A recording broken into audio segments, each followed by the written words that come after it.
Good afternoon students. നമുക്കിന്ന് നോക്കാനുള്ളത് unpaid സെല്ലറുടെ റൈറ്റ്സിൽ രണ്ട് തരത്തിലുള്ള റൈറ്റ് ഉണ്ടെന്ന് പറഞ്ഞായിരുന്നു അല്ലേ. റൈറ്റ് എഗനിസ്റ്റ് ഗുഡ്സും ഉണ്ടായിരുന്നു, റൈറ്റ് എഗനിസ്റ്റ് ബയറും ഉണ്ടായിരുന്നു. അപ്പോൾ അൺപെയ്ഡ് സെല്ലർ എന്ന് പറഞ്ഞാൽ ആരാന്നൊക്കെ നമുക്കറിയാം. അതിൻ്റെ ഡെഫിനേഷനും മീനിങ്ങും ഒക്കെ നിങ്ങൾ പഠിച്ചോണം.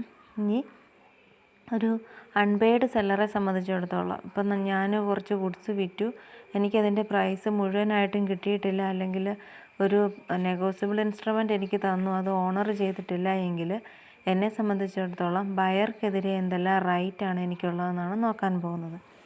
അതിൽ ഒന്നാമത്തെ റൈറ്റാണ് സ്യൂട്ട് ഫോർ പ്രൈസ്. നമ്മൾ സാധാരണ പറയുന്ന കാര്യമാണ്. എന്നാ ചെയ്യും? Where the buyer fails to pay the price of the goods in terms of the contract, seller can file a suit against the buyer for the recovery of price. അപ്പോൾ നമ്മൾ goods വിറ്റു, പക്ഷേ നമ്മുടെ ബയർ എന്ന് പറഞ്ഞ ആൾ നമുക്ക് മുഴുവൻ ക്യാഷും തന്നിട്ടില്ല എങ്കിൽ നമുക്ക് അയാൾക്കെതിരെ കേസ് കൊടുക്കാനായിട്ട് പറ്റും. രണ്ടാമത്തേത് suit for damages for non acceptance of goods. When the seller is ready and willing to deliver the goods to the buyer, but the buyer wrongfully neglect or refuses to accept the goods and pay for them, then the seller may file suit against the buyer for the recovery of damages suffered due to non-acceptance of the goods. രണ്ടാമത്തെ point പറഞ്ഞിരിക്കുന്നത് ഇതാണ്. Seller എന്ന് പറഞ്ഞ ആൾ goods കൊടുക്കാനായിട്ട് റെഡിയാണ്, പക്ഷേ buyer എന്ന് പറഞ്ഞ ആൾ അത് അക്സെപ്റ്റ് ചെയ്യാനായിട്ട് റെഡി ആകുന്നില്ല എങ്കിൽ സെല്ലർക്ക് എന്നാ ചെയ്യാൻ പറ്റും? അയാൾക്ക് ആ ഗുഡ്സ് കൊടുക്കാൻ പറ്റത്തില്ലാത്തതിൻ്റെ പേരിൽ എന്തെങ്കിലുമൊക്കെ നഷ്ടങ്ങൾ വന്നു കാണും. അതിൻ്റെ ആ ഡാമേജസിന് വേണ്ടിയിട്ട് കേസ് കൊടുക്കാനായിട്ട് പറ്റുമെന്നാണ് അവിടെ പറഞ്ഞിരിക്കുന്നത്. ദെൻ മൂന്നാമത്തേത് suit for damages for repudiation of the contract before the due date of delivery of the goods. Where the buyer repudiate the contract before the due date of delivery of the goods, seller has the following options. He may not immediately take an action against the buyer and wait till the date of delivery of goods. He may immediately treat the contract as repudiated and bring a legal action against the buyer for the recovery of damages. അപ്പോൾ മൂന്നാമത്തെ കേസിലും case കൊടുക്കാനായിട്ട് പറ്റുമെന്നാണ് പറഞ്ഞിരിക്കുന്നത്. അപ്പം നമുക്കിപ്പോൾ June 5-ാം തീയതി ആയിരുന്നു ഡ്യൂ ഡേറ്റ്, അതേസമയം 2-ാം തീയതി തന്നെ നമ്മളെ അറിയിക്കുകയാണ് എനിക്ക് ഗുഡ്സ് വേണ്ട എന്ന് അറിയിക്കുവാണെങ്കിൽ അയാൾക്ക് 2 കേസാണ് പറഞ്ഞിരിക്കുന്നത്. ഈ സെല്ലർ എന്ന് പറഞ്ഞ ആൾ പെട്ടെന്ന് തന്നെ ആ ഗുഡ്സ് വേറൊരാൾക്ക് കൊടുക്കുവാനോ അല്ലെങ്കിൽ വേറെ ആക്ഷനൊന്നും എടുക്കാൻ പാടില്ല. ജൂൺ 5-ാം തീയതി തന്നെ വെയിറ്റ് ചെയ്യണം. രണ്ടാമത്തെ കേസിൽ പറഞ്ഞിരിക്കുന്നത് അയാൾക്ക് എന്നാ ചെയ്യാൻ പറ്റും? ഡാമേജസിന് വേണ്ടിയിട്ട് അയാൾക്ക് കേസ് കൊടുക്കാനായിട്ട് പറ്റും. then നാലാമത്തേത് സൂട്ട് ഫോർ ഇൻട്രസ്റ്റ് ആണ്. when there is a specific agreement between seller and buyer as to interest on the price of the goods from the date on which payment become due, seller may file a suit against the buyer for the recovery of interest. നാലാമത്തെ കേസിൽ പറഞ്ഞിരിക്കുന്നത് ഇൻട്രസ്റ്റിന് വേണ്ടിയിട്ട് case കൊടുക്കാൻ പറ്റുമെന്നാണ് പറഞ്ഞിരിക്കുന്നത്. ഇപ്പം ഒരു വലിയ വലിയ ബിസിനസ് സ്ഥാപനങ്ങളൊക്കെ ആകുമ്പോഴത്തേക്കും കോടികളുടെ അല്ലെങ്കിൽ ലക്ഷങ്ങളുടെയോ കോടികളുടെയോ ഒക്കെ ഇടപാടുകളാണ് നടക്കുന്നത്. അപ്പം 10 ലക്ഷം രൂപയാണ് അത് പെൻഡിങ് ആയിട്ട് ഒരു 5-6 ദിവസം പോലും അത് മാറ്റി വെച്ചിട്ടുണ്ടെങ്കിൽ അവർക്ക് വലിയ നഷ്ടം വരും. അപ്പോൾ അതിൻ്റെ മേലുള്ള ഇൻട്രസ്റ്റ് കാൽക്കുലേറ്റ് ചെയ്ത് അത് എടുക്കാനായിട്ട് നമ്മുടെ സെല്ലർക്ക് പറ്റുമെന്നാണ് പറഞ്ഞിരിക്കുന്നത്. ഇതൊക്കെ നമ്മുടെ റിയൽ ലൈഫിൽ നമുക്കറിയാവുന്ന കാര്യങ്ങളാണ്, അതുകൊണ്ട് അത്രയൊക്കെ മതി. ഇനി buyer's right against the unpaid സെല്ലറാണ് പറഞ്ഞിരിക്കുന്നത്. അതായത് ഒരു അൺപെയ്ഡ് സെല്ലർ എന്ന് പറഞ്ഞൊരു വ്യക്തി നമ്മൾ ജീവിതത്തിൽ ഫേസ് ചെയ്ത് നമുക്ക് ഗുഡ്സ് തരുന്നുമില്ല, നമുക്ക് മുഴുവൻ പൈസയും കൊടുക്കാനായിട്ട് പറ്റുന്നില്ല എങ്കിൽ ബയർ എന്ന രീതിയിൽ നമുക്ക് എന്തെല്ലാം റൈറ്റാണുള്ളത്? ഒന്നാമത്തേന്ന് പറഞ്ഞാൽ suit for damages for non delivery of goods. When the buyer is ready and willing to accept the goods from the seller, but if the seller refuses to deliver the goods, buyer can file a suit against the seller for the recovery of damages suffered due to non delivery of the goods. ഒന്നാമത്തെ case പറഞ്ഞിരിക്കുന്നതാണ് buyer എന്ന് പറഞ്ഞ ആൾ goods എടുക്കാനായിട്ടും price കൊടുക്കാനായിട്ടും ഒക്കെ റെഡിയാണ്, പക്ഷേ seller എന്ന് പറഞ്ഞ ആൾ refuse ചെയ്തിട്ടുണ്ടെങ്കിൽ അതിനെതിരെ ബയർക്ക് കേസ് കൊടുക്കാനായിട്ടും ഡാമേജസ് റിക്കവർ ചെയ്യാനായിട്ടും പറ്റും. ദെൻ രണ്ടാമത്തേതെന്ന് പറഞ്ഞാൽ suit for specific performance. If the seller had agreed to do something special in connection with the delivery of the goods and if he fails to do so, buyer can file a suit against the seller for compensation. രണ്ടാമത്തെ കേസിൽ പറഞ്ഞിരിക്കുന്നത് ഇങ്ങനെയാണ്, ഈ seller എന്ന് പറഞ്ഞ ആൾ ചില പ്രത്യേക കാര്യങ്ങൾ ചെയ്തു തന്നുകൊള്ളാമെന്ന് പറഞ്ഞായിരുന്നു. ഇപ്പോൾ ഒരു എക്സാമ്പിൾ പറയുവാണെങ്കിൽ, ദേവമാതായിൽ കോളേജിൽ നിങ്ങൾ ജോയിൻ ചെയ്തപ്പോൾ തന്നെ പറഞ്ഞു നിങ്ങൾക്ക് കമ്പ്യൂട്ടർ കോഴ്സ് എന്ന് പറഞ്ഞൊരു സംഭവമുണ്ട്, അത് വളരെ കുറച്ച് നിരക്കിൽ നിങ്ങളെ പഠിപ്പിച്ച് തരാമെന്നൊക്കെ പറഞ്ഞായിരുന്നു.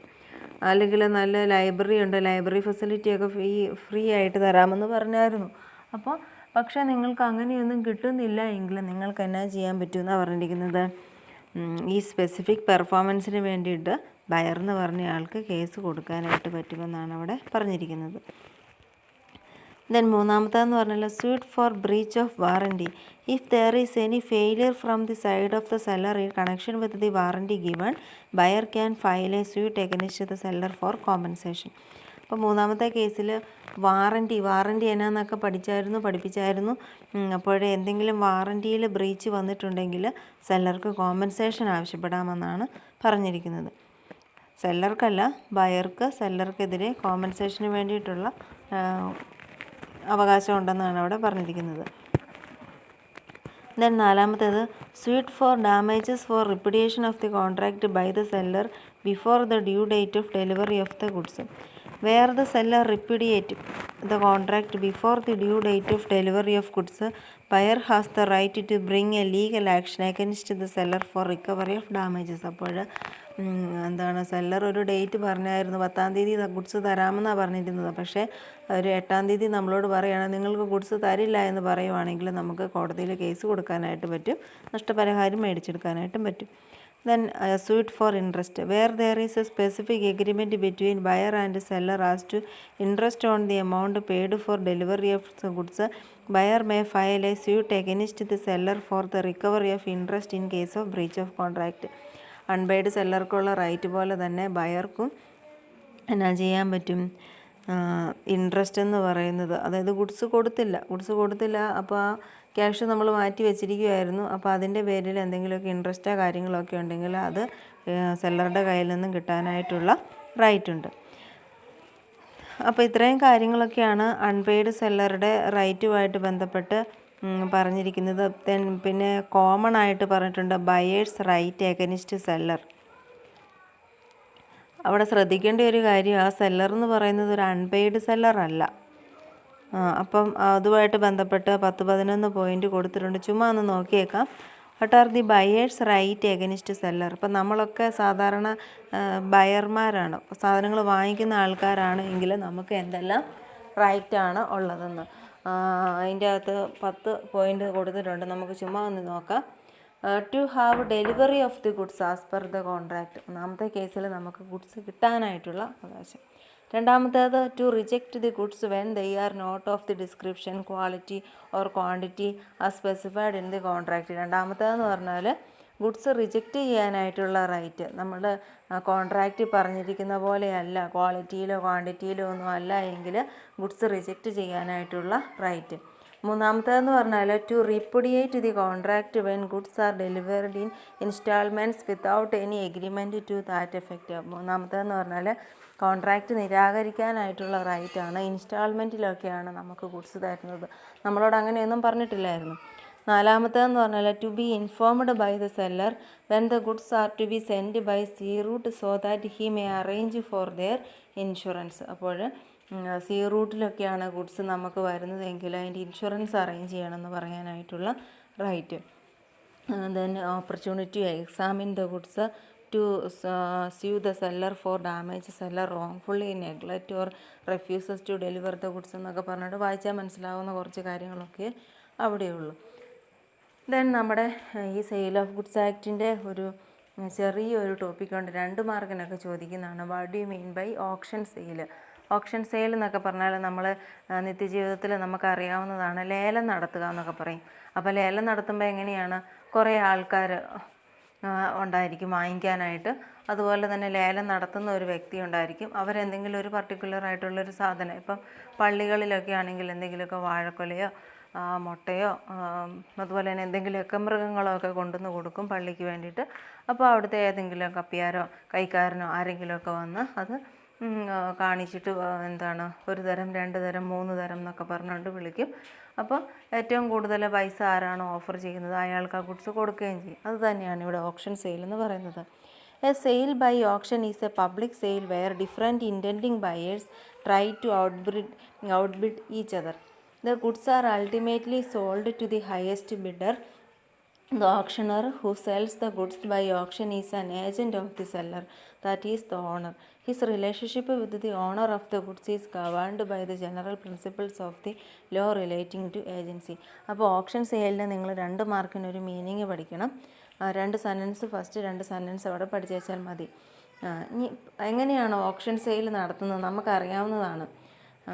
ആദ്യമായിട്ട് ഓപ്ഷൻ എന്ന് പറയുന്നത് വലിയ വലിയ ഓപ്ഷനുകളൊക്കെ ആണെങ്കിൽ ഇപ്പോൾ ഒരു വലിയ കെട്ടിടം പെയിൻ്റ് അടിക്കാനായിട്ടോ അല്ലെങ്കിൽ പള്ളി പെരുന്നാളിന് അത് ഡെക്കറേഷൻ നടത്താനായിട്ടുള്ള ഓപ്ഷൻ അങ്ങനെയൊക്കെ ആണെങ്കിൽ എന്നാ ചെയ്യണം? അഡ്വർടൈസ് ചെയ്യും, പ്രിൻ്റ് ചെയ്യും. അതിനുശേഷം ഒരു സമയം അവരവിടെ തീരുമാനിച്ചിരിക്കും. അന്നേരം വേണ്ട ബയേഴ്സ് എല്ലാം കൂടി അസംബിൾ ചെയ്യും. എന്നിട്ട് അവർ പല ബിഡ് എന്ന് പറയുമ്പോൾ ലേലത്തിൻ്റെ പൈസയ്ക്ക് പറയുന്ന പേരാണ്. അപ്പോൾ അവർ പല ബിഡ് വിളിക്കും. ഏറ്റവും കൂടുതൽ ഇത് option gives in favour of the highest bidder. ഏറ്റവും കൂടുതൽ ആരാണോ ലേലം വിളിക്കുന്നത് അവർക്ക് കൊടുക്കും. ഹയസ്റ്റ് ബിഡ് എന്ന് പറയുന്നത് അക്സെപ്റ്റ് ചെയ്യുന്നതിന് ഒന്നെങ്കിൽ എന്തെങ്കിലുമൊക്കെ ഹാമറെ തട്ടിയോ അല്ലെങ്കിൽ 1 2 3 ഓർ ഗോയിങ് ഓൺ എന്നൊക്കെ പറഞ്ഞുകൊണ്ട് ഗോൺ എന്നൊക്കെ പറഞ്ഞുകൊണ്ട് അപ്പോൾ എന്താണ് 1 തരം 2 തരം 3 തരം എന്നൊക്കെ പറഞ്ഞ് അവസാനം അത് ആരെങ്കിലും ഉണ്ടോ എന്നൊക്കെ ചോദിച്ചിട്ട് ലേലം എന്ന് പറയുന്നത് അവസാനിപ്പിക്കുക. അപ്പോൾ ഇവിടെ ടെക്നിക്കലായിട്ടുള്ള ഉപയോഗിക്കുന്ന വേർഡ് 1 2 3 ഓർ ഗോയിങ് ഗോൺ എന്ന് പറഞ്ഞുകൊണ്ടാണ് അത് അവസാനിപ്പിക്കുന്നത്. അപ്പം നിങ്ങൾ അതുമായിട്ട് ബന്ധപ്പെട്ടുള്ള കാര്യങ്ങൾ 2 മാർക്കിനൊന്ന് നോക്കി വെച്ചാൽ മതി. അധികം കാര്യങ്ങളൊന്നും ഓപ്ഷൻ സെയിലുമായിട്ട് ബന്ധപ്പെട്ട് ചോദിക്കാറില്ല. അപ്പം സെയിൽ ഓഫ് ഗുഡ്സ് ആക്ടിൻ്റെ അകത്ത് നമുക്കിനി ഒരേ ഒരു ടോപ്പിക്കും കൂടി മാത്രമേ പഠിക്കാനുള്ളൂ.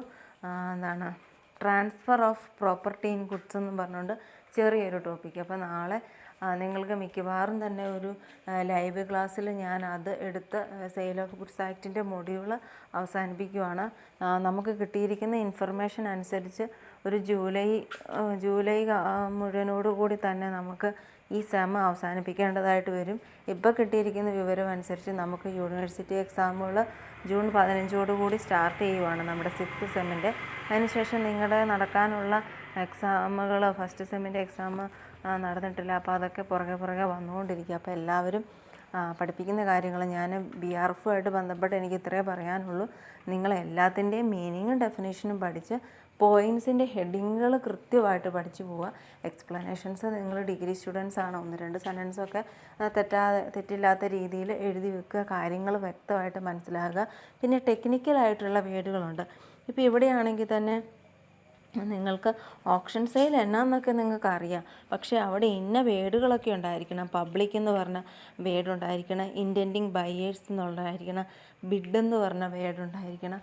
അങ്ങനെയുള്ള വേർഡുകളൊക്കെ ഉണ്ടോ എന്നാണ് നമ്മളവിടെ നോക്കുന്നത്. അതുപോലെ തന്നെ sweet four interest, sweet four damages, ആ സംഭവങ്ങളെല്ലാം നിങ്ങൾ ബൈ ഹാർട്ടായിട്ട് ഇപ്പോൾ LR പോറ്റിയുടെയോ അല്ലെങ്കിൽ KGC നായരുടെയോ BRF-ൻ്റെ അജിമോൻ ജോർജിൻ്റെയോ വേറെ ആരുടെ ടെക്സ്റ്റ് നോക്കിയാലും ഹെഡിങ്ങുകളെല്ലാം സിമിലറാണ്. അപ്പം നിങ്ങൾക്ക് ക്വസ്റ്റ്യൻ നോക്കാൻ ആൻസർ കിട്ടിക്കഴിയുമ്പോൾ സ്കീം നമുക്ക് തരും പേപ്പർ നോക്കാൻ വേണ്ടിയിട്ട്. അപ്പോൾ സ്കീമിൽ കൊടുത്തിരിക്കുന്ന പോലെ പേപ്പർ നോക്കുന്നത്.